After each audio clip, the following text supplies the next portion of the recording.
Hi, everyone. Marc Weiss here. I'm glad to have my good friend Bob Negen from Whizbang Training. He and his wife Susan, we've known each other, I think, for over 20 years now, Bob, which is astonishing to me. But one of the things I admire and have admired about Bob since I met him is he's one of the most astute observers of retail of anyone I've ever met. And, a lot of people are out there who are pundits, but Bob actually talks to hundreds, if not thousands of retailers every year. And he takes all that information and he synthesizes it and he adapts it and he's evolved and changed. And then he's become a great teacher to retailers because he understands their needs, their challenges, their problems, and meshes that with, how retail has changed and evolved. And my hat's off to you, Bob, because I think you do that as well, if not better than anybody I've ever met. Well, thank you, Marc. I appreciate that. And I want to add that, I owned a retail business for 19 years. So before I did this, to anybody who's watching, I worked the floor just like you, I worked through the holidays, so I founded and started a small chain of kite stores. So, to what Marc said, Marc, you're absolutely correct. But I just wanted to throw that in too. Been there, done that. So Bob, I'm one of the, we're off into 2024. We ended, December, the fourth quarter ended up being pretty strong for independent retailers. I think a lot of people were a little nervous and uncertain about it. And, now I think there's a certain amount of cautious optimism out there. And, there's a lot of conversation about, the economy, the soft landing and so forth. But you and I have both believed a little differently, and I'd like you to speak about that. Sure. So as independent brick and mortar retailers, so the big brands, they are definitely, that the macroeconomic conditions has a direct impact on their performance. But as independent brick and mortar retailers, yes, what happens in the economy affects us, but it doesn't determine our success. So for everyone who gets nervous, my answer is always do something, right? So I have a term that I coined. It's called the Pina Colada principle. And for years, I would tell people, look, you're responsible for your traffic. You're responsible for your sales. But then Misha Seto, who also, she's got 13 stores in Lewis, Delaware. Whenever it rains, so she's got a store on the beach or stores on the beach, and whenever it rains, she serves pina coladas in her store. So while all the stores in town are slowing down, she's getting busier. Why? Because she's serving pina coladas. So the pina colada principle simply says, do something. There's always something that is an independent retailer that you can do to affect your sales. And there's always things that you can do to affect your profits. As Marc, as you as the founder of M1, co-founder of M1 knows. But when it just comes to this whole idea of becoming concerned about the economy, and I'm not going to be a Pollyanna and say the economy doesn't affect people, but I am going to say, look, you have the ability to make a decision on a dime. You have an ability to, to create a promotion and have it in place this coming weekend. So you determine your success. And the other thing about it, speaking to uncertainty and stress, is something that I know. In my 19 years in retail, I almost went broke twice. And I don't mean we were having a little cash flow problem. I mean, we were really making, do we stay with this or do we close it down?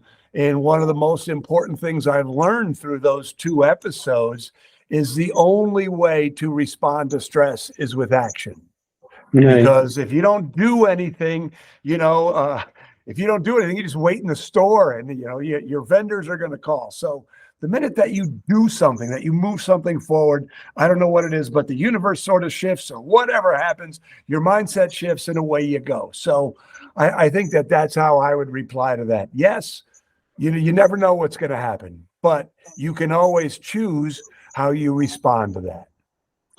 Yeah, I'm I'm reading a book, finishing a book now called Same as Ever, and Morgan Housel, who wrote The Psychology of Money, which if you haven't read it, I recommend everybody read that, so you can create your own wealth in your life, no matter what you're earning. And he talks about some things just don't change. And you were talking about events that you can't control. I can't. Nobody knew that. 2000. That. The events that have happened in the past. 2008 and the pandemic. We couldn't plan for those kinds of things. But there are things we know that are going to happen over and over again. And he's got this great quote from Jeff Bezos, who says, one thing that we build our business on is people are going to want their goods in a day, and they're going to want them as low a price as they possibly can get. So I don't have to worry about anything else except delivering on those two things. And for independent retailers, they have to know what's not going to change. I mean, the great advantage, the great learning for indie retailers, I think, was after the pandemic, everybody thought brick and mortar was dead. And the customers said, whoa, we're tired of shopping online. We want to be with people. We want to come in the stores. And they haven't stopped shopping in indie retailers. So I think we have to know what we can expect and build on it. And I know that you talk about these things in terms of mindset and skill set and those kinds of things. And I think it's a perfect time to just introduce that kind of thinking and talk about what you've learned and how you teach retailers about those areas that they fundamentally can affect their business by how they think about it. 100%. So, I teach mindset, skill set, and structure, and they Right. sort of follow, if they follow each other. So, Marc, you've done a lot of speaking, a lot of retailers. And, so if I go out and I'm speaking to a group of independent retailers, in every room, in every industry, there are people who are crushing it and people who are struggling. And Right. the people who are crushing it don't necessarily have the traditional advantages, the best location, the most funding, all of those things. They think differently.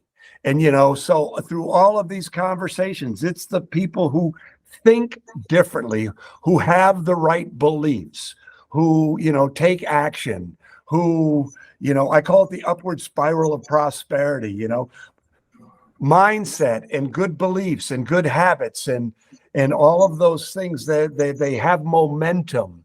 And so when you have the right mindset, all of a sudden, instead of seeing problems and letting those problems create stress, instead of letting those problems dig you deeper into the weeds, you also make this two shifts that go from mindset to skill set. One is from fear to courage, but in the context of this conversation, the shift is from problem to opportunity. You see, here's what I learned is in my 19 years of retail, every skill I learned was always in reaction to a problem I had.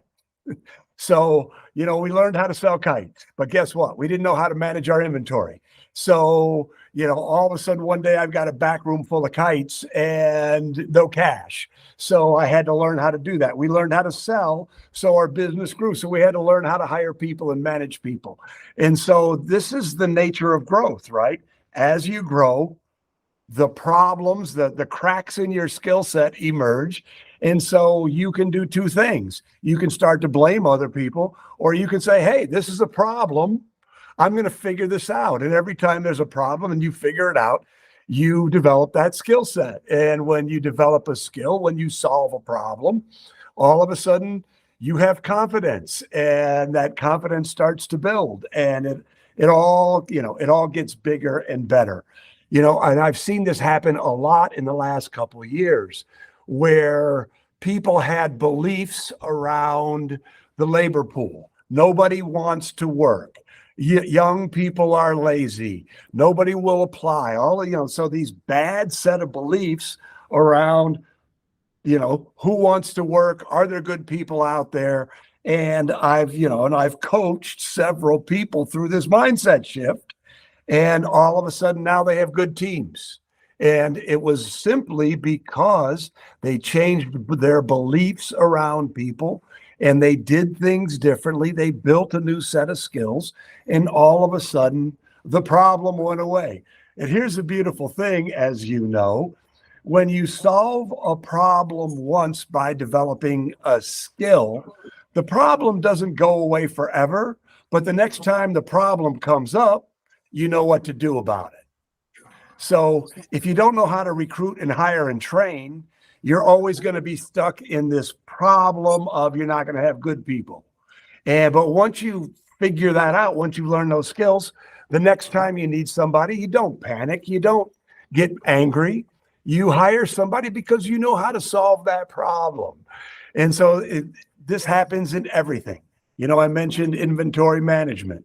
It wasn't until I met Susan that I had never heard of open to buy, right? I mean, I had never heard of open to buy. Assortment planning, I had never heard of assortment planning. You'll get a kick out of this, Marc. So when I met Susan, for those of you who are watching who don't know, Susan is my wife and my partner at Whizbang Training. And when I met her, I had already been in retail for 12 or 13 years. And so we met each other, and she was a buyer at Macy's. And she came to work for us. And we had a partner who was, at the time, he was the CFO of a chain of sporting goods stores here in the Midwest. And he said to me, Charlie said to me, he says, Bob, Susan's going to make you more doggone money. Because he knew our inventory management. Well, he knew we didn't manage our inventory. And I remember thinking, Charlie, you're high. How is buying going to help us make more money? Because I didn't have the skill, because I didn't even know what it was. Money came from selling stuff. And so sure enough, Susan came, she put open to buy into place in our business. And it was like a miracle. We went from having no cash to having cash. Our margins improved immediately. All the things that management one does for their clients, she did for us. But it was literally like a miracle. But it was all about developing those skills. So you have to have those skills to really then take the next step, which is structure. And that's where it really starts to get interesting. And examples of structure are building a training program, having open to buy planning, having a marketing plan, having an SOPs and all of those things. But that's sort of that progress, but it starts with thinking about things the right way. When you think about things the right way, when you attack problems and find solutions, when you're optimistic, when you realize that you have control of your situation, when you're grateful for the situation you're in, everything else seems to flow. So if you're a retailer and you're, you're curious about your own mindset about things, are you looking to take responsibility for, as you said, the challenges that your business faces?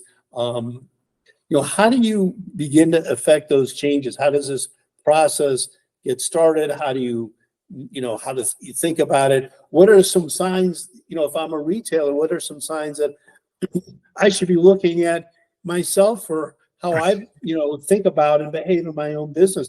When you think about individual independent retailers, they're run by an owner or a founder, and they have so much capacity to impact change because they're the major influence in their business. So how do you begin this whole process of recognizing it, and then if you begin to what are some of the trigger points or questions you ask, and then what do you do about it? It's a great question, and it really is the journey of self-development. So let's start with a couple of things.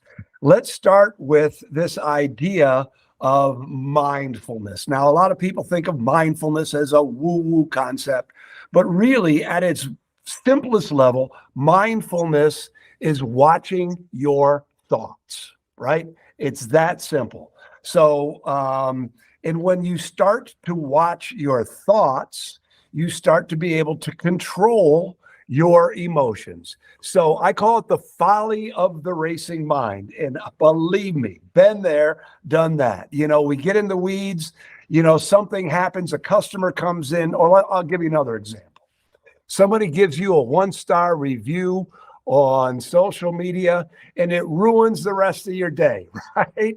Because you just go down that rabbit hole. And so mindfulness, this ability, and it's not just an ability, it's a skill that is developed. This idea that you watch your thoughts. And when you watch your thoughts, you can manage them a lot more effectively. So you're watching what you're thinking is the essence of mindfulness. And that is developed. It's developed a couple ways. One of the ways that you develop it is through study. You study productivity, you study mindfulness, you study spiritual leaders or The Power of Now was a very important book to me. I just finished a book that is, I believe it's must-read reading for any business person, but it's not a productivity book. It's called The Untethered Soul by Michael Singer, and basically it's like, look, you are not your thoughts. And when you watch your thoughts, you get the ability to manage your thoughts. So as a business person, if you develop the skill of catching yourself going down the wrong rabbit hole, you get a chance to challenge your beliefs. And beliefs are what drive everything. So the answer that I would give is I would recommend doing a couple things. One is spend even 10 minutes a day learning, reading, listen to podcasts, listen to Brene Brown or Mel Robbins or J.B. Glossinger. Find a motivational teacher that will keep your mind moving in the right way. Number two is I would develop some sort of mindfulness practice. I would recommend that you start with the 10% Happier app. I love it because in the course of about 15 minutes every day, you get a little lesson about mindfulness and you get a short guided meditation. Now, some people go, meditation. I know people who hate meditation, but meditation is a practice that helps you calm your mind. And when you calm your mind for 10 or 15 minutes a day, what starts to happen? All of a sudden, you're calmer through the rest of the day. All of a sudden, you don't get caught going down the rabbit hole. All of a sudden, you don't get caught in that folly of racing thoughts. And the third thing that I would recommend, and I've been doing this since 1997, I can't believe I've been doing it that long, is journal every morning. And in your journal, at a minimum, just write 3 things you're grateful for. All of those are practices that make you calm. And when you're calm, you make better decisions. When you're calm, you see what's happening with a clearer eye. When you're calm and grateful, you're more optimistic. And that's where it all starts. You get a choice every day, every minute, you get a choice. In fact, my last episode of Real Retail TV that I just shot yesterday, I quoted Albert Camus, the existentialist philosopher. And he says, well, you have a choice. I have a choice. I can kill myself or have a cup of coffee. And it sounds morbid, but I mean, Marc, you're an entrepreneur. Every day, every minute, every moment, you make choices. So when you're aware of the way that you think, you get the opportunity to make the good choices that move your business forward. Yeah, I think you really hit on a lot of great content there, Bob. I know I was talking, I go, am I going too far into the weeds here? But anyway. No, I think mindfulness is important. Matter of fact, my Apple Watch reminds me to be mindful. So, yeah, that's right. So instead of laughing at it, take it seriously. When Evan, my partner Evan, who of course I co-founded Management One, to stop ourselves from being reactionary, because if you have 2 people who are super aggressive about getting stuff done. One of the big compliments we used to get was, I love working with you guys because if you come up with an idea, you actually make it happen. But we found that we were, overly active, and we created this 24-hour rule that we would never make a decision without careful thought. And then sometimes that turned into weeks or months, right? Where you just don't knee-jerk reaction your way into business. And there's a tendency to do that. And I know that the beauty of retail, the thing that always got me involved is if I made a mistake on Monday, I could fix it on Tuesday. That's right. Yeah, which is one of the beauties of retail. But there are those decisions that you make that, that fear, anger, the bad review, a bad day. I remember I had this client, they it was a husband and wife, and she was the buyer and the real artist in the business, and the husband was the business side. And I always knew what every meeting was going to be like. If they had a good month, they were going to want to open up a chain of stores. If they had a bad month, they wanted to declare bankruptcy. So, it was these huge extremes. So I always knew what to expect when I'd go in and work with them. And I knew that the first, whatever period of time, it was getting everybody centered. And I think that the mindfulness about it is, I think there's so much stimulation from social media, from the news, so much spin on things, that the thing you really need to focus on is your own business, your own customers, and not be so overtly sensitive to all the stuff that you read and hear about, because most of it's never going to affect you anyways. Most of it, Mark Twain, and I'm gonna butcher this, I'm sure, but he says, I've been, something along the lines of, I've spent my whole life worried about things that never happened. And, part of it too, Mark, and you can certainly, react to this, is that if you got the stuff to be a retailer, if you have the stuff to open or buy or inherit, if you have the stuff to be a business owner, you are achievement driven. It's sort of the nature of the beast, right? I mean, you're independent retailer, to be a small business person is to do a big thing, and big things have problems. And so it's not about, this is why it's so important that you're very, very clear about the progress you're making. So, because we're achievement driven, we're always tending to gauge how we're doing against how we've done. So if you recommended a book, I'll recommend another book. It's my most highly recommended business book, and it's The Gap in the Gain by Dan Sullivan and Benjamin Hardy. And the idea there is, if you measure yourself against the past, you're never going to be satisfied. That's the nature of entrepreneurship. But if you measure your success about how far you've come, it becomes motivating. Sure, so, it's a great. And one of the things that I'm really coming around to as a teacher of entrepreneurs, as a teacher of independent retailers, is to focus less on the numbers and focus more on what you're doing. The numbers matter. Don't get me wrong. I'm not saying that.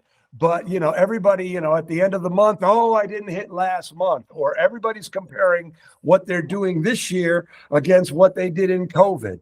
And, a lot of industries just exploded during COVID. And now all of a sudden they're not hitting those numbers and they're disappointed in themselves, and it's bringing them down.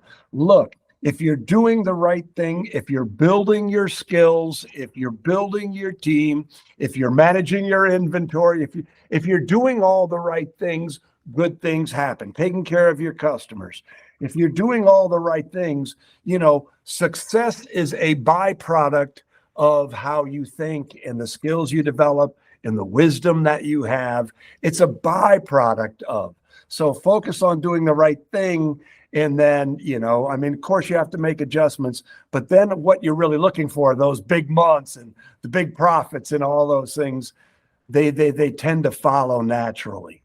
All right. Well, the data is just a report card on the decisions you've made. So you've got a way of measuring how on the gap, how you fill the gap and how you're making progress. So, and even when the data is not good, there's still data there that is good. And you got to focus on that and build around that. But, you talk a lot about the mindset, but, a lot of people, come in thinking that I can't do this and I can't do that, or that you have some kind of natural ability.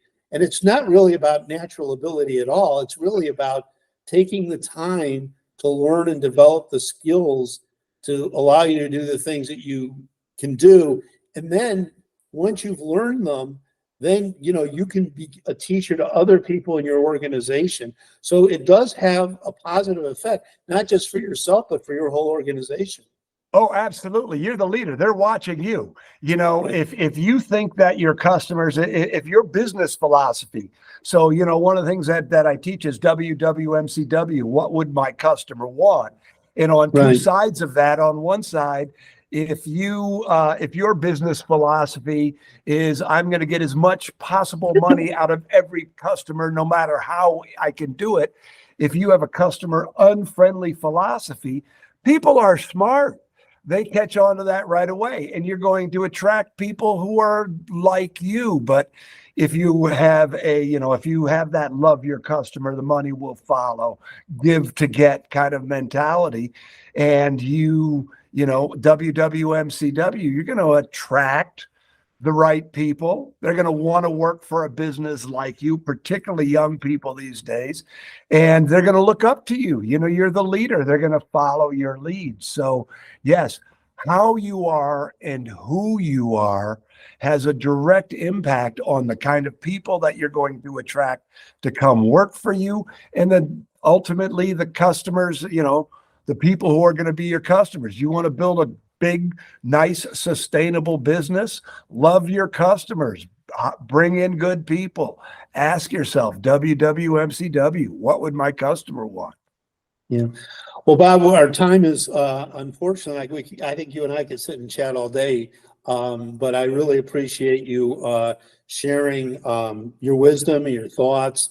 As I said earlier, opening up, Bob's a great teacher, and everything he's done in his life, he and Susan have taken it, what they've learned, and created instruction and for ways of people to learn and build their skill set, the Retail Mastery Program, the Sales Academy, all the things that you can find on his website. Just have to type in www.whizbang.com. And whizbangtraining.com. Whizbang, sorry. That's all right. That's all right. And you'll get everything you need to know. Well, thank you for your time today, Bob. It's just been always a pleasure to see you and catch up. Well, good, Marc. It's an honor to be here with you, and thank you for having me.